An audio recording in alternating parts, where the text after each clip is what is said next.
जय श्री कृष्णा। माघ मास महात्म्य में आज सुनिए आगे की कथा। जब भगवान श्री राम ने 10 वानरों सहित लंकापुरी में प्रवेश किया, तब विभीषण ने उन्हें अकेला देखकर प्रश्न किया कि प्रभु, आपके साथ लक्ष्मण जी और जानकी जी क्यों नहीं आई। तब श्री रामचंद्र जी ने विभीषण से सब समाचार बताया और उनके हित के लिए इस प्रकार कहने लगे, हे राक्षस राज, इस समय मैं राज्य त्याग कर अपने परम धाम को, जहाँ लक्ष्मण जी गए हैं, शीघ्र ही जाऊंगा। उनके बिना इस मृत्यु लोक में 2 घड़ी भी ठहरने का मेरे मन में कोई उत्साह नहीं है। इस समय मैं तुम्हें शिक्षा देने के लिए ही यहाँ उपस्थित हुआ हूँ। तुम शांत चित्त होकर मेरी बात सुनो। यह राजलक्ष्मी स्वअल्प बुद्धि वाले पुरुषों के मन में मदिरा की तरह मद उत्पन्न कर देती है। इसीलिए तुम्हें अपने हृदय में इस मद को स्थान नहीं देना चाहिए। इंद्र आदि संपूर्ण देवताओं का तुम्हें आदर और पूजन करना चाहिए, जिससे तुम्हारा राज्य सदा सुस्थिर रहे और मेरा वचन भी सत्य हो। इसीलिए मैं यहाँ आया हूँ। अगर कोई मनुष्य किसी प्रकार यहाँ आ जाए तो समस्त निशाचर को प्रसन्न होकर उसका सत्कार ही करना चाहिए। विभीषण, तुम्हें अपने समस्त निशाचार को मना कर देना चाहिए कि वे मेरे सेतु का उल्लंघन करके भारतवर्ष की भूमि में कदापि ना जाए। तब विभीषण ने कहा, प्रभु, ऐसा ही करूँगा। निसंदेह आपकी आज्ञा का पालन किया जाएगा। परंतु जब आप मृत्यु लोक को छोड़कर पधार जाते हैं, तब मैं भी यहाँ जीवित नहीं रहूँगा। अतः मुझे भी आप अपने साथ वही ले चलिए। श्री राम जी कहने लगे, हे राक्षस राज, मैंने तुम्हें अविनाशी राज्य दिया है, अतः किसी प्रकार मुझे मिथ्यावादी ना करो। मैं यहाँ सेतु में कीर्ति के लिए 3 शिवलिंग की स्थापना करूँगा। उन तीनों की तुम्हें सदैव पूजा करनी चाहिए। विभीषण से ऐसा कहकर वानरों सहित श्री राम जी फिर 10 रात तक वही लंका में रुके रहे।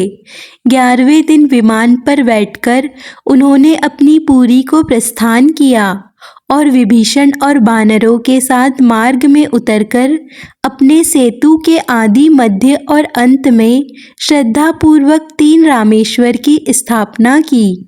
इसके बाद जब वे अपने घर की ओर चले, उस समय विभीषण ने बार बार प्रणाम करके कहा, हे भगवन, इस सेतु मार्ग से कौतुकवश तथा श्रद्धा से बहुत सारे मनुष्य रामेश्वर जी का दर्शन करने के लिए आएंगे। राक्षसों की जाति तो अत्यंत क्रूर मानी गई है और मनुष्य को आते देखकर उनके मन में उसे खा जाने की इच्छा हो जाती है। अतः यदि कोई राक्षस किसी मनुष्य को खा लेगा तो निश्चय ही मेरे द्वारा आपकी आज्ञा का उल्लंघन हो जाएगा। इसीलिए हे प्रभु, आप कोई ऐसा उपाय सोचिए जिससे मुझे आज्ञा भंग होने का दोष ना लगे। तब विभीषण का यह वचन सुनकर भगवान श्री राम जी कहने लगे, बहुत अच्छा। इसके बाद उन्होंने अपना धनुष चढ़ाया और अपने तीखे बाणों से सेतु के 10 योजन विस्तृत मध्य भाग को खंडित कर दिया, अर्थात अलग कर दिया। इस प्रकार सेतु मार्ग से, अर्थात पुल वाले मार्ग से लंका में जाना असंभव करके उन्होंने वानरों और राक्षसों के साथ अयोध्यापुरी को प्रस्थान किया। तब से लंका भारतवर्ष से अलग हो गई। इस प्रकार अपने नगर को प्रस्थान करते समय मार्ग में आकाश के पथ से जाता हुआ पुष्पक विमान सहसा अचल हो गया।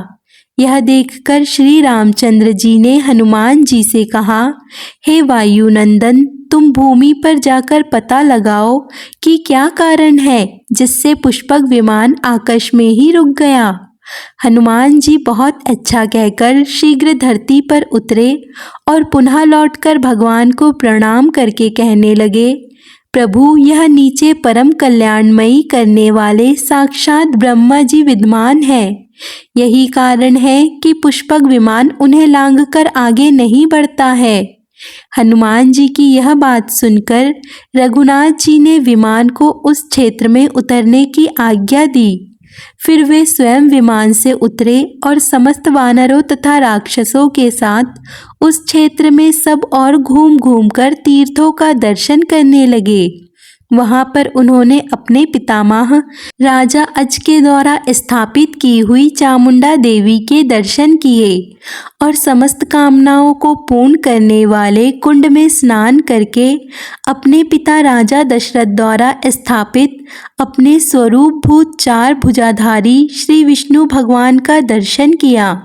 वहां राजवापी में स्नान करके शुद्ध होकर देवताओं और पितरों का तर्पण कर उन्होंने मन ही मन यह विचार किया कि इस परम पुण्यदायक क्षेत्र में मैं भी शिवलिंग की स्थापना करूं, जैसे कि पिताजी ने श्री विष्णु भगवान की स्थापना की है।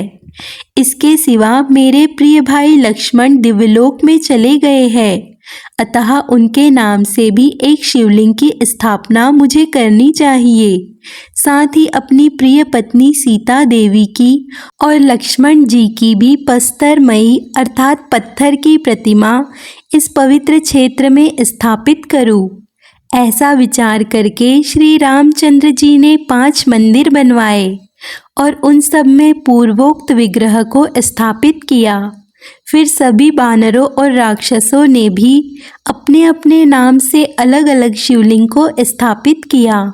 इसके बाद श्रेष्ठ पुष्पक विमान पर बैठकर वे सब के सब अयोध्यापुरी को गए। श्री सूत जी कहते हैं, हे महर्षियों, श्री रामचंद्र जी ने जिस प्रकार उस कल्याणमयी में रामेश्वर और लक्ष्मणेश्वर आदि की स्थापना की, वह सब प्रसंग मैंने आप लोगों से कह सुनाया। जो प्रातःकाल उठकर रामेश्वर और लक्ष्मणेश्वर का दर्शन करता है, वह इस तीर्थ में संपूर्ण रामायण के श्रवण से हो जाने वाले फल को प्राप्त कर लेता है। जो अष्टमी और चतुर्दशी को रामेश्वर जी में आके रामचरित्र का पाठ करता है, वह अश्वमेघ यज्ञ का संपूर्ण फल प्राप्त कर लेता है। श्री सूत जी कहते हैं, हे महर्षि, पूर्व काल में चमत्कारपुर के भीतर एक श्रेष्ठ ब्राह्मण थे, जिनका नाम वत्सकुल में हुआ था। उनका नाम चित्र शर्मा था। चित्र शर्मा बड़े यशस्वी थे। एक दिन उनके मन में यह विचार उत्पन्न हुआ कि मैं पाताल से हाटकेश्वर जी को यहाँ लाकर भक्ति पूर्वक दिन रात उनका पूजन करूं। ऐसा निश्चय करके वे नियम पूर्वक रहते और नियमित भोजन करते हुए बड़ी निष्ठा के साथ कठिन तपस्या करने लगे। लंबे समय तक तपस्या करने के बाद भगवान शंकर एक दिन प्रसन्न हुए और आदर पूर्वक प्रकट होकर बोले, विप्रवर, तुम्हारा जो मनोरथ हो उसके अनुसार वर मांगो।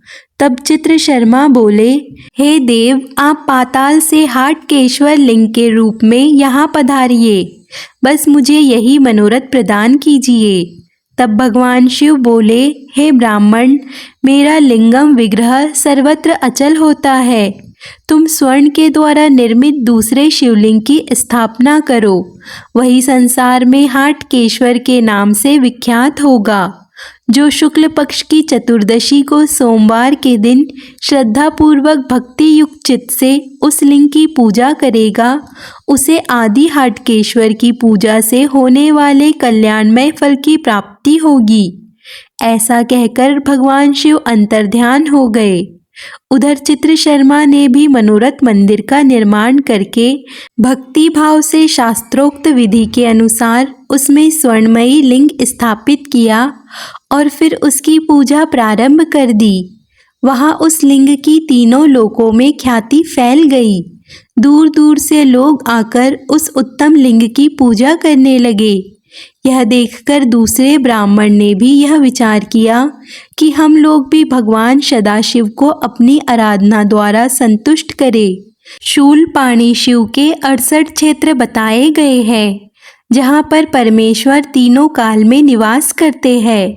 हम सब लोग प्रयास करें तो उन सभी क्षेत्रों का समूह यहाँ आ जाएगा। तदंतर वहाँ पर जितने भी श्रेष्ठ ब्राह्मण थे, उन सब ने ऐसा सोचकर बड़ी कठिन तपस्या प्रारंभ कर दी। सहस्त्र वर्ष आराधना करने पर भी जब उन्हें कोई फल प्राप्त नहीं हुआ, तब वे सभी ब्राह्मण क्षुब्ध हो उठे और बोले कि हम बाल्य अवस्था से ही भगवान शंकर जी की आराधना करते हुए बूढ़े हो गए, परंतु हमें अब तक परमेश्वर शिव का दर्शन नहीं हुआ। इसीलिए हम सब लोगों को अब अग्नि में प्रवेश कर लेना चाहिए। मन में ऐसा निश्चय करके फिर उन सब ने अग्नि प्रज्वलित की और एकाग्रचित होकर वे अपने पुत्रों के साथ जैसे ही उस जलती अग्नि में प्रवेश करने लगे, तुरंत ही भगवान शिव ने प्रसन्न होकर उन्हें दर्शन दिए और हंसकर कहने लगे, हे द्विजवरों, ऐसा दुस्साहस ना करो, तुम्हारे मन में जो इच्छा हो उसे मांग लो। फिर सभी ब्राह्मणों ने भगवान शिव को बारंबार प्रणाम करके कहा, हे सुरश्रेष्ठ, आपके जो 68 क्षेत्र परम धन्य कहे जाते हैं और आदि शिवलिंग की स्थिति के कारण जिन्हें परम पूजनीय माना जाता है, वे सभी क्षेत्र यहाँ प्रतिष्ठित हो। यह सुनकर भगवान शंकर ने सोचा कि मेरे मन में भी सदा यही कार्य करने का विचार होता है कि मैं अपने सभी क्षेत्रों को किसी एक ही स्थान पर एकत्र करूं, क्योंकि कलिकाल बड़ा भयंकर होगा। यहाँ पर भगवान शिव कलयुग के बारे में बता रहे हैं कि कलयुग आने पर पृथ्वी पर जितने तीर्थ और क्षेत्र हैं, वह सब नष्ट हो जाएंगे। ऐसा विचार कर भगवान शंकर ने उन सभी ब्राह्मणों से कहा, विप्रवरों, तुम लोग मंदिर बनवाओ और उसमें अपने आप अपने गोत्र आगे रखकर उत्तम शिवलिंग स्थापित करो, जिससे उन शिवलिंग में मैं संक्रमण कर सकूं, अर्थात मैं प्रवेश कर सकूं। तब उन सभी ब्राह्मणों ने हर्ष में भरकर मनोहर भूमि भागों को देखकर वहाँ कैलाश शिखर के समान उच्च और दिव्य 68 मंदिर बनवाए और उन मंदिरों में तरह तरह के उत्तम शिवलिंग की स्थापना की और विभिन्न क्षेत्रों में जो जो नाम प्रसिद्ध है, उनके वही वही नाम रख दिए। इस प्रकार समस्त क्षेत्र और शिव मंदिर वहाँ सदैव निवास करते हैं। और आप सभी की जानकारी के लिए बता दें कि रामेश्वर तीर्थ तमिलनाडु में है। अगर आपको कभी भी ऐसा सौभाग्य प्राप्त हो तो आप वहां पर जाकर एक बार दर्शन करके जो भी आपको कथा में वर्णन किया गया है उसके बारे में ज़रूर पता कीजिए। इन्हीं दिव्य 68 मंदिरों के बारे में एक बार देवी पार्वती जी ने भगवान शंकर से पूछा कि हे प्रभु, आप किन किन तीर्थों में किन किन नामों से कीर्तन करने योग्य है, यह सब पूर्ण रूप से बतलाइए। तब भगवान शिव कहने लगे, देवी, काशी में महादेव विश्वनाथ के नाम से, प्रयाग में महेश्वर, नैमिषारण्य में देव, गया में प्रपितामहे ब्रह्मा जी, कुरुक्षेत्र में स्थानु, प्रभास में शशि शेखर, पुष्कर में अजागंधी, विश्वेश्वर में विश्व, अट्ठास में महानाद, महेंद्र में महाव्रत, उज्जैनी में महाकाल, मरुकोट में महोत्काट, शंकुकर्ण में महातेज, गोकर्ण में महाबल, रुद्रकोटि में महायोग, स्थलेश्वर में महालिंग, हर्षित में हर्ष, वृषभ ध्वज में वृषभ, केदार में ईशान, मध्यकेश्वर में सर्व, सुपर्ण में सहस्त्रांशु, कार्तिकेश्वर में सुसूक्ष्म, वस्त्रापत में भव, कनखल में उग्र, भद्रकर्ण में शिव, दंडल में दंडिल, त्रिदंडा में ऊर्ध्वरेत, क्रमी जांगाल में चंडेश, एकाम्र में कृतिवास, छागले में कपारदी, कालिंजर में नीलकंठ, मंडलेश्वर में श्रीकांत, कश्मीर में विजय, मरुकेश्वर में जयंत, हरीशचंद्र में हर, पुरुषचंद्र में शंकर, वामेश्वर में जटी, कुकुटेश्वर में सौम्या, भस्माग्रत में भूतेश्वर, अमरकंटक में ओंकार, त्रिसंध्या में त्रियंब, विरजा में त्रिलोचन, अर्केश्वर में दीप्त, नेपाल में पशुपति, दुष्कर्म में यमलिंग, करवीर में कपाली, जलेश्वर में त्रिशूली, श्रीशील में त्रिपुरांतक, अयोध्या में नागेश्वर, पाताल में हाटकेश्वर, कारोहन में नकलीश, देविका में उमापति, भैरव में भैरवाकार, पूर्व सागर में अमर, सप्त गोदावर तीर्थ में भीम, निर्मलेश्वर में स्वयंभू, कनिकायर में गणाध्यक्ष, कैलाश में गणाधीप, गंगा द्वार में हिमस्थान, जललिंग में जलप्रिय, वाधवग्नि में अनल, बद्रिकाश्रम में भीम, श्रेष्ठ स्थान में कोटेश्वर, विंध्याचल में वराह, हेमकूट में विरूपाक्ष, गंधमादन में भुरभुरा, लिंगेश्वर में वरद और 68 अर्थात लंका में नर्तांक का कीर्तन करना चाहिए। भगवान शिव ने कहा, देवी, इस प्रकार यहाँ 68 क्षेत्रों में प्रसिद्ध नामों का मैंने तुमसे वर्णन किया है। यह पढ़ने और सुनने वालों के सभी पापों का नाश करने वाले हैं। अतः बुद्धिमान पुरुषों को, विशेषतः शिव जी की दीक्षा लेने वाले पवित्र जनों को तीनों कालों में इन सब नामों का प्रयत्न पूर्वक कीर्तन करना चाहिए। जिस घर में यह 68 नाम लिखे हुए रहते हैं, वहाँ भूत प्रेत, रोग व्याधि, सर्प, चोर तथा राजा आदि कभी कोई बाधा उपस्थित नहीं होती।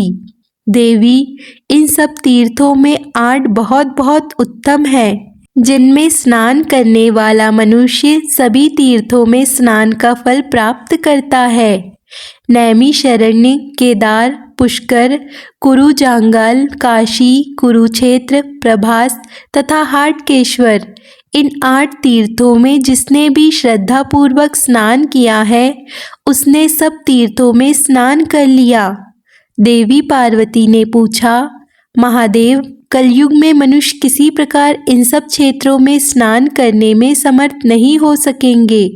अतः इन 8 तीर्थों का भी, जो सर्वभूतेषु में भी सबसे उत्तम हाटकेश्वर क्षेत्र है, जहाँ मेरी आज्ञा से सब क्षेत्र निवास करते हैं, अन्य जितने भी तीर्थ हैं, वे सभी कलयुग आने पर यही स्थित होते हैं।